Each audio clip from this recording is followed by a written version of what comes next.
आपण आहोत आता राजूरमध्ये व रात्रीची ती वेळ, चहूबाजूला पसरलेला गर्द काळोख, विजांचा कडकडाट आणि टेंटवर कोसळणारा जो धोधो पाऊस. निसर्गाचं हे ठराविक रूप काळात धडकी भरत होतं.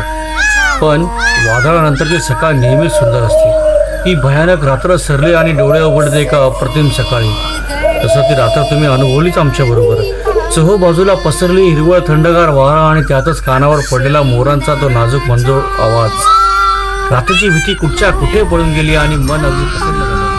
खरोखरच निसर्गाची ही जादू शब्दात सांगता येणारी नाहीये. खूप अप्रतिम, खूप छान. निसर्गाचा अनोखा थाट आणि अंगावर पडणाऱ्या पावसाच्या गार सरी आणि सोबतीला ट्रॅकिंगचा थरार, काहीतरी अशीच भटकंती आज आम्ही करायला निघालो होतो. आमच्या राजूर येथील टेंट हाऊस पासून आम्ही एक वेगळीच वाट धरली. रस्ता सोडून थेट लांब डोंगर उतरून निसर्गाचा आनंद घेत आम्ही पुढे निघालो. थोडं ॲडव्हेंचर, खूप सारी मस्ती आणि जोडीला आमची पूर्ण फोटोग्राफीची टीम आणि आमचे सर. माझं देवांश आणि प्राजक्ता आमची अख्खी पलटण निसर्गाच्या या सुंदर हिरवाईत हरवून गेली होती. डोंगर उतरताना पाऊल घसरत होतं, पण चेहऱ्यावरचा आनंद काही कमी होत नव्हता. कॅमेऱ्यात निसर्गाचे एक एक सुंदर क्षण टिपत एकमेकांना सावरत आमचा हा प्रवास राजूच्या दिशेने सुरू होता. आम्ही आता अशा एका पॉइंट आलो होतो की जिथे दूर 5 ते 6-7 किलोमीटर जवळजवळ डोंगरावरून आम्हाला गाव दिसत होतं. तेच गाव होतं राजूर. व आमच्या सरांनी आम्हाला सरळ सांगितलं की आपल्याला इथून त्या गावापर्यंत जायचं आहे व तिथे जाऊन आपल्याला मस्तपैकी राजूरची झणझणीत मिसळ आणि वडापाव खायचा आहे. तर यायचं का टेंटमध्ये स्वयंपाक करायचा, नाश्ता करायचा. पण सर्वांनी सांगितलं जवळपास 5 ते 7 किलोमीटरची पायवाट आहे. पाय थकले होते पण मन तृप्त होतं आणि सगळ्यांनी होकार दिला. राजूर गावात जाऊन मिसळपाव खायची. आणि या सगळ्या धाडसामागचं आमचं मुख्य लक्ष मिसळपावचं. त्या गावामध्ये गरमागरम झणझणीत मिसळ सगळ्यांच्या डोळ्यासमोर आठवायला लागली. अखेर निसर्गाची मजा घेत आम्ही राजूरच्या दिशेने निघालो व या निसर्गाच्या सानिध्यामध्ये फिरत असताना आज निसर्गाने असं काही रूप धारण केलंय की जे पाहून मनातला सगळा थकवा कुठल्या कुठे पळून जाईल. आकाश अगदी काळ्याभोर ढगाने वेढलेलं आहे. हवेत इतका सुंदर कडक थंडावा पसरला की जणू निसर्गाने धरणीवर स्वतःचाच एसी ऑन केलाय. समोर नजर जाईल जिथे पसरली ही अथांग हिरवीगार निसर्गाने आतली चादर आहे. आणि काही ठिकाणी शेती दिसते व या शेतीमध्ये आजूबाजूला लांब दिसलेले जे आहेत त्या पिकांकडे पाहून सुखावलेला आमचा बळीराजा म्हणजे आपला शेतकरी वर्ग पावसाच्या चिंतेतून मुक्त झालेला दिसतोय. निसर्गाची ही किमया पाहून त्यांच्या चेहऱ्यावर आलेला हा सुख खरोखरच मनाला एक वेगळंच समाधान देऊन जातं. या वाटेने चालताना बऱ्याच ठिकाणी आम्हाला सपाट डोंगर व ही काटेरी झाडे होती. ही काहीतरी घायपात का कोरफड्याला काय म्हणतात माहित नाही, पण अशी काहीतरी झाडं होती ही. व छान असे मोठे मोठे दगड, डोंगर व लांबून अशा अलगदसा येणाऱ्या निसर्गामधून मोरांचा आवाज. वाव, हे फार सुंदर आणि अप्रतिम. पक्ष्यांची किलबिलाट चालू होती.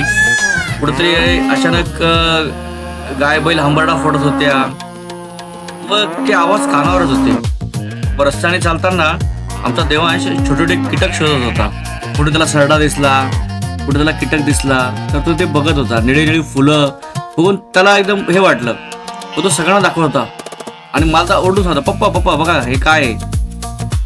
याची ती उत्सुकता साहजिकच होती, कारण की निसर्गाच्या सानिध्यामध्ये आणि निसर्गासारखी शाळा मुलांना भेटणार नाही.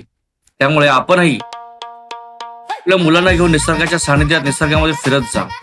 खूप छान आणि एक वेगळा अनुभव बघायला मिळतो. तसंच डोंगराच्या कडेला उभे राहून जेव्हा आम्ही समोर पाहतो तेव्हा दरीच्या पलीकडे मैलोन मैल दूर पसरलं हे आपलं राजूर गाव दिसत होतं. त्या अंधुक दिसणाऱ्या गावाकडे जाण्यासाठी आम्ही या डोंगरातून झाडी झुडपातून पायवाटा काढत पुढे निघालो होतो. राजूरच्या आमच्या टेंट हाऊस आणि कॅम्पिंग साईटवरून रजिस्ट्रेशन करून सुरू झालेली ही 5 ते 7 किलोमीटरची किंबहुना एक 8ही असेल पायपीट एकाच गोष्टीपासून सुरू आहे. ती म्हणजे राजूर गावामधील मस्तपैकी गरम गरम मिळणारी मिसळ व वडापाव. पण खरं सांगू का मित्रांनो, मिसळपाव खाणं हा तर एक बहाणा होता.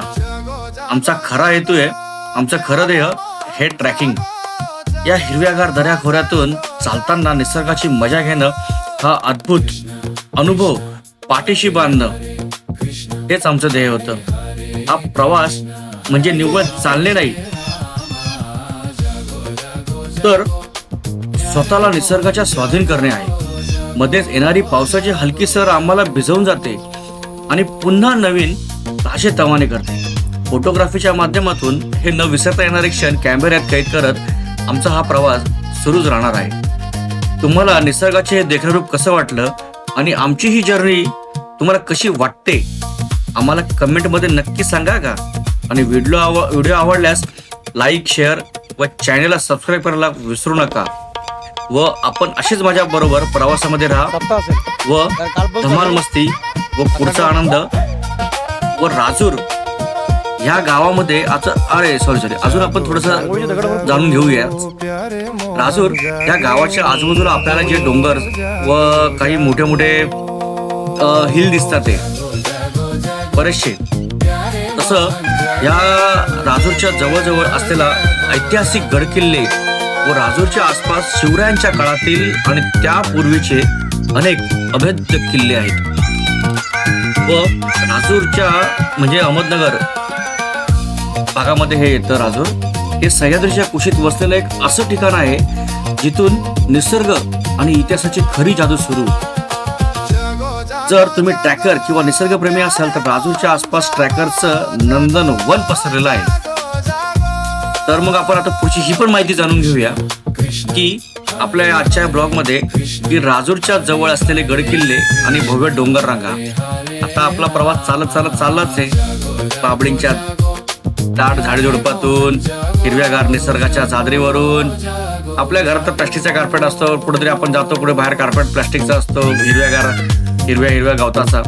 इथे ओरिजिनल निसर्गरम्य वातावरणामध्ये आपण निसर्गाच्या कार्पेटवरून चाललेलो आहोत. सरांनी मस्तपैकी देवांचा हात धरलाय व सर देवांशला घेऊन मस्त निसर्गाच्या गप्पा गोष्टी सांगत पुढे चालत आहेत. कारण उतार आहे आणि शिवाय तो पटापट चालत नाही, म्हणून सर त्याला एक एक गंमत दाखवत व निसर्गाची काही गोष्टी सांगत पुढे नेत आहेत. तसंच आपण राजूरच्या जवळपास असलेल्या ऐतिहासिक गडकिल्ल्याविषयी जाणून घेऊया. राजूरच्या जवळपास कळसुबाई शिखर म्हणजे राजूरपासून अगदी हक्कीच्या अंतरावर असलेलं हे महाराष्ट्रातील सर्वोच्च शिखर आहे. शिखरावर कळसुबाई देवीचे छोटं मंदिर आहे आणि इथून दिसणारा सूर्यास्त आणि भंडारदरा धरणाचा नजारा शब्दात मांडता येणार नाही, एवढा सुंदर आणि अलौकिक आहे. त्याच्याच बाजूला म्हणजे त्याच्याच तिथून पुढे रतनगड म्हणजे किल्ल्याचा राजा. भंडारदरा परिसरात असलेला हा किल्ला त्यांच्या नेडे म्हणजे खडकाते असलेले नैसर्गिक छिद्र साठी यासाठी प्रसिद्ध आहे. ट्रॅकरची ही पहिली पसंती आहे. वाव. आता आम्ही जसं पुढे निघालोय आणि मी तुम्हाला या माहिती सांगतो, तसंच आम्हाला असे मध्ये मध्ये झोपड्या दिसतात, ते काही मेंढपाळ वगैरे इथे वस्ती करून राहिलेले आहेत व आपण ह्या प्रवासामध्ये पुढे चाललेलो आहोत. तसंच इथूनच राजूरपासूनच जवळ हरिश्चंद्रगड सुद्धा आहे. राजूरपासून थोड्या अंतरावर असलेला हा किल्ला कोकणकडा आणि कळेश्वर मंदिरासाठी ओळखला जातो. इथली गुहा आणि तारामाती शिखर तुम्हाला एकदम थक्क करते. त्याच्याच पुढे अजून म्हणजे आजूबाजूलाच अलगमदन कुलंग हे महाराष्ट्रातील सर्वात कठीण ट्रॅक्सपैकी एक मानलं जाणारं एक प्रकारचा किल्ला आहे. एकाच डोंगर रांगेत असून राजूर बारी परिसरातून याचे दर्शन होतं व ह्या मस्तपैकी डोंगर किल्ले व अजूनही बरेचसे आहेत जे मला माहिती आहेत ते मी थोडंफार सांगतो. त्याची माहिती काढली होती पण मी अजून कधी गेलो नाही. ते मोरांचा आवाज वगैरे कधी छान येतं. मी तुम्हाला ह्या गोष्टी सांगतोय आणि मस्त की मागून त्या झाडाझुडपातून इकडून तिकडून मोरांचा आवाज येतोय छानपैकी. व आता आम्ही निघालोय राजूर गावाच्या दिशेने. तर मग चला सोबत राहा, गाव जवळच येत आहे. मिसळपाव खाऊन आपण मस्त की पुन्हा आपल्या जेव्हा परतीच्या प्रवासाला निघू तेव्हा बाकीची माहिती मी तुम्हाला सांगतच राहील.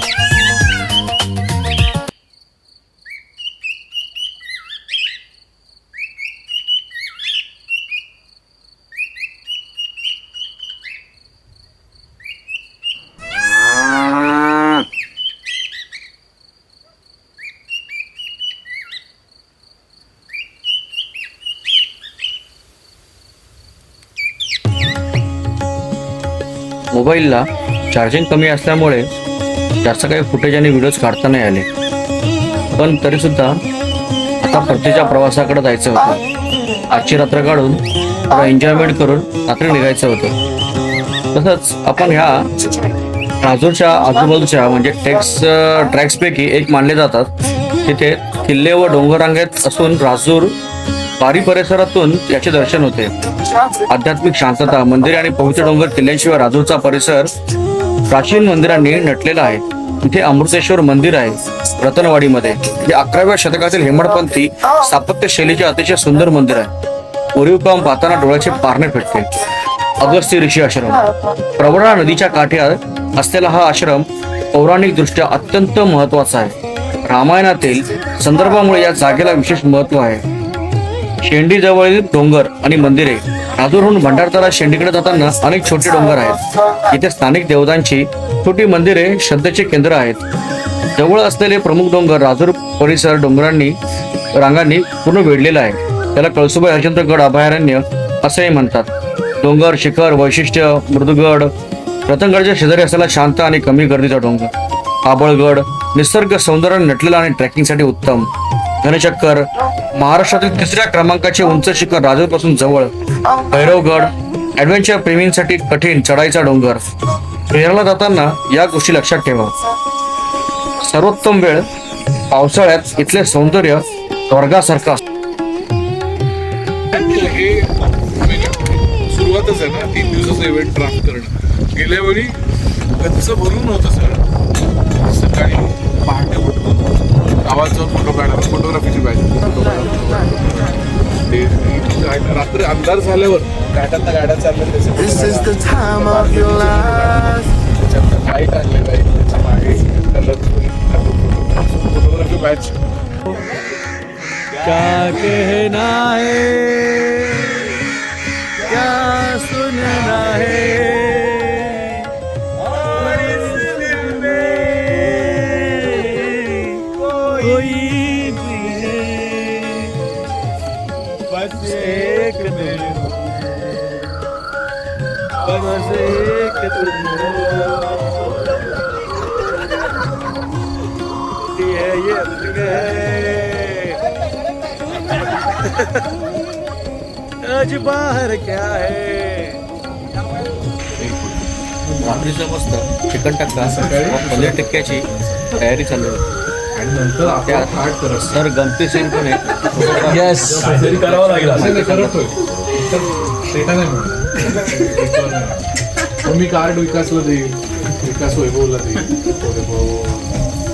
गौरीला देईल आणि ते रिकवरच नाही होणार. फायनली गौरी डिक्लेअर करेल की करत झाले. मला वाटलंच होतं माझ्या नावावर येणार. मल्हारी देव मल्हारी, भानुबाईचं याड लागलं. मल्हारी देव मल्हारी, गेले पुण्या गावाला भंडारी देव भंडारी. विसरून गेले पुण्या गावाला भंडारी देव भंडारी. येलकोट येलकोट बोला किंवा नियती भंडारा उजळती. येलकोट येलकोट बोला किंवा उजळती. येलकोट येलकोट बोला किंवा नियती भंडारा उजळती. येलकोट येलकोट बोला. सर्व मजा मस्ती झाली, सर्व एन्जॉयमेंट झाला. त्यात छान छान कपडे घालून आपल्या प्रत्येच्या प्रवासाला जाण्याच्या तयारीत निघाला. तो आता तुम्हाला एक महत्त्वाची गोष्ट, फिरायला जाताना या कुठल्या काही व्हिडिओ लक्षात ठेवा. सर्वोत्तम वेळ पावसाळ्यात. इथले सौंदर्य स्वर्गासारखं असतं. तर हिवाळा ट्रॅकिंगसाठी बेस्ट आहे. स्थानिक गाईड, जर तुम्ही पहिल्यांदा जात असाल तर स्थानिक गाईडची मदत नक्की घ्या. निसर्ग जपा. गडावर किंवा डोंगरावर प्लॅस्टिक कचरा करू नका. व तुम्ही यापैकी कोणत्या किल्ल्याला भेट दिली आहे हे कमेंटमध्ये मला नक्की सांगा. व लाईक, सबस्क्राईब व शेअर करायला विसरू नका. तुमचा भरत शिंदे तुमच्यासाठी नेक्स्ट व्हिडिओ नक्की लवकरात लवकर घेऊन येत आहे. Thanks for watching.